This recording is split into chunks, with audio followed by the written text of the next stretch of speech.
पहला सवाल हरनाम जी से है। हाँ 99 की लैंडमार्क विक्ट्री के लिए मैं इनको बधाई देना चाहता हूँ। पहली बात 99। 99 की अच्छा जो लोकसभा में मिल गए। जो अच्छा 99 ये बताइए कैफे चलाते हैं या कवि सम्मेलन में व्यंग्य की कविता पढ़ते हैं? अच्छा सवाल ये है, क्या कर दिए? रोस्ट कर दिए। अरे है मेरी जान, बड़े दिनों बाद मिला शब्द की रोस्ट कर दिए। ये भैया नए चलन का शब्द है रोस्ट, माने जानते हैं क्या होता है बताइए?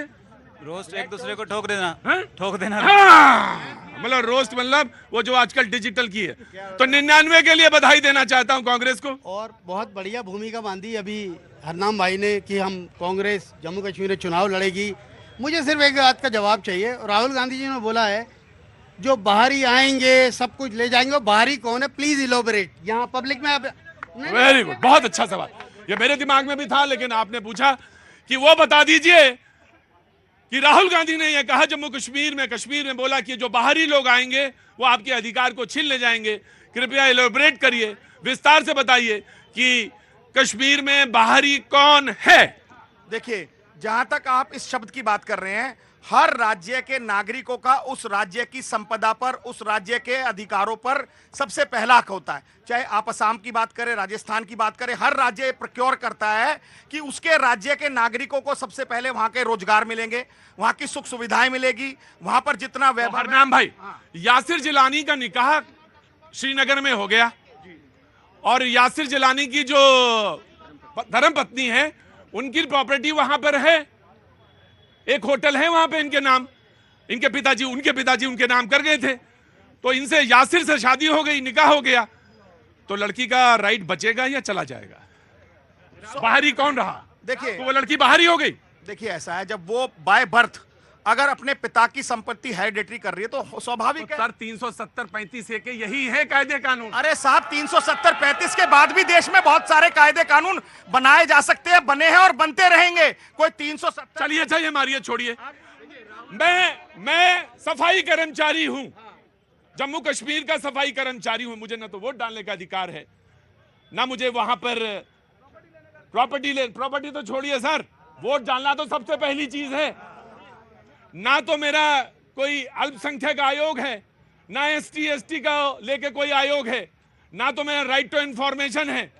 तो इसके लिए क्या कर रहे हैं, क्या सोच रहे हैं? You have to clear this. देखिए, जितने सकारात्मक अगर परिणाम इससे आए हैं या जिससे वहां जम्मू कश्मीर की आवाम खुश है और जम्मू कश्मीर की आवाम चाहेगी कि ये जो बदलाव आए हैं वो सुरक्षित रहने चाहिए, बरकरार रहने चाहिए, वो जम्मू कश्मीर की जनता आने वाले समय में मैंडेट देगी। उनकी सलाह से, उनके मशवरे से वो चीज रहेगी। जो चीज वहां पर गलत हुई है उसकी वापसी की जाएगी। हम फिर खुल के कह रहे हैं, जम्मू कश्मीर को पूर्ण राज्य का दर्जा हम वापस बहाल करेंगे।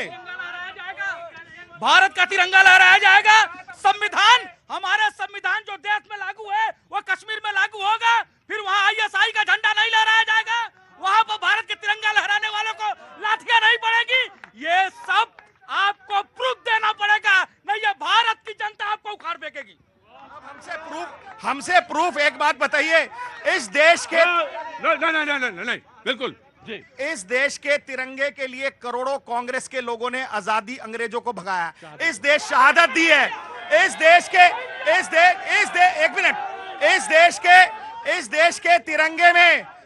के तिरंगे में एकता अखंडता में हमारे देश के दो प्यारे प्रधानमंत्री स्वर्गीय श्रीमती इंदिरा गांधी लिपट कर गई हैं, स्वर्गीय राजीव गांधी लिपट कर गए हैं देश की एकता अखंडता के लिए। और तिरंगे की बात हमसे की जा रही है। जो पार्टी अपने हेडक्वार्टर नागपुर में अब तक तिरंगा नहीं फहरा रही थी, वो हमसे तिरंगा लेके बात करेगी, हमसे देशभक्ति की बात 1950 में 1950 में जो ये बार बार भ्रांति फैलाई जाती है समाज के अंदर, देश के अंदर के RSS के मुख्यालय में नागपुर में झंडा नहीं फहराया जाता। अरे मैं इनको याद दिला दूं, कानूनन तौर पे 2002 से पहले किसी भी जो है पब्लिक प्लेस पे ही आप वो कर सकते थे, जो मतलब राष्ट्रीय इमारतों पे, आप निजी संपत्ति पे नहीं कर सकते थे जो है। तो क्या RSS ने 26 जनवरी 1950 फहराया गया। मैं कह रहा हूँ 2002 तक, उसके बाद प्रतिवर्ष फहराया जाता है। मैं आया ऑफ कोर्स हरनाम को एक राइट। सर ये मेरे साथी जो कह रहे हैं कि तिरंगा नहीं फहराया जाता था, देश के जितने प्राइवेट इंस्टीट्यूशन है, स्कूल हैं, कॉलेजेस हैं, RWS है, हमेशा तिरंगा फहराती थी। देखिए, जैसे अभी आपने राहुल गांधी को लेके, वो झंडा फ्लैग का कॉन्स्टिट्यूशन को लेकर देखिए जैसे राहुल गांधी ने कश्मीर में एक मजाक किया है, वैसे ही मजाक है भारत के लिए कि कांग्रेसियों ने आजादी के लिए अपना खून बहाया। राइट मैं आया। अरे कवि जी रुको, बारिश का नाम थोड़ा लंबा हम खींच गए। कहाँ से आना हुआ? अरे मैं आ गया मैं बिहार से आ गया। हाँ जी सर, उत्तर प्रदेश बस्ती से आया हूँ। उत्तर प्रदेश बस्ती। अरे भेड़िया होने वाला था। अरे यार भेड़िया का बहुत बड़ा आतंक चल रहा है वहाँ बहराइच में, है ना? बहराइच बस्ती गोंडा, हाँ गोरखपुर के उधर ही बगल में। कहाँ कैसे हो?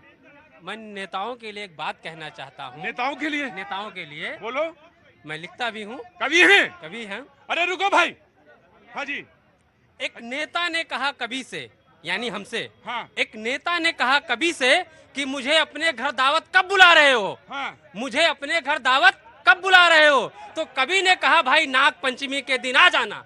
तो नेता ने कहा मुझे सांप समझा है क्या? हाँ। तो मैंने कब कहा कि आप सांप हो? अरे सांप डसता है तो एक मरता है, तुम डसते हो तो पूरा देश मरता है। क्या नाम है तुम्हारा? मेरा नाम इंद्रजीत सिंह यादव है। इंद्रजीत सिंह यादव। यादव जी आपके परिवार में सिर्फ कवि पैदा हो रहे हैं, नेता नहीं पैदा हो रहा कोई? नहीं, अब नेता देखो ऐसा ना करो, नेता बहुत अच्छे लोग होते हैं, बहुत अच्छे होते हैं। तुम अपने घर में जाओगे वोट तुमको 2 नहीं मिलेंगे, तुम्हारे परिवार वाले। अब वो पूरा गांव, पंचायत, जिला सब जगह जीत के आता है, वो अलग। लेकिन अरे भाई नेताजी ने अपनी बात, कभी यही होता, कभी ने अपनी बात कह दी, हमने अपनी बात कह ली, वक्त जोड़े ब्रेक के बाद फिर आया।